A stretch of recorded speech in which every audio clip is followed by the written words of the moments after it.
আজকে বাজার থেকে দেশি হাঁস নিয়ে আসলো একটা। তো আমি এখানে প্রথমত হাঁসটাকে কেটে নিলাম, কেটে ধুয়ে আমি পেঁয়াজ, কাঁচামরিচ, রসুন, আদা সব বেটে একসাথে, জিরা, গরম মশলার গুঁড়া আর কি, যেটা স্পেশাল মশলা, সব কিছু দিয়ে আমি এটা করছি। সব মশলা দিয়ে, ধনিয়া গুঁড়া, জিরার গুঁড়া এক্সট্রা, হলুদ মরিচ লবণ দিয়ে, সয়াবিন তেল দিয়ে, তেজপাতা এলাচ দিয়ে সব কিছু দিয়ে আমি কষিয়ে নেব মাংসটাকে ভালো করে। তো এখন প্রেশার কুকারে দিয়ে দেবো, একটু ডালডা দিয়ে দিলাম।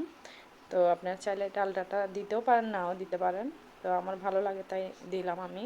তো এখন এক পাশে খিচুড়ি দিলাম, এখানে মটরশুঁটি, আলু আর এখানে 2 রকমের ডাল আছে, মসুর ডাল, মুগ ডাল আর পোলাও চাল দিয়ে আমি খিচুড়িটা পাকাবো। আর এদিকে হাঁসের মাংসটা হয়ে আসছে। তো খিচুড়িও রান্না শেষ আমার, প্রায় মোটামুটি সব তরকারি ওটাই হয়ে আসছে। আর ইফতারি আইটেম তো আছে, সাথে খিচুড়ি আর হাঁসের মাংস বোনা। যদি এই ভিডিওটা ভালো লাগে অবশ্যই একটা লাইক দিবেন আর আমার পাশে থাকবেন। আল্লাহ হাফেজ।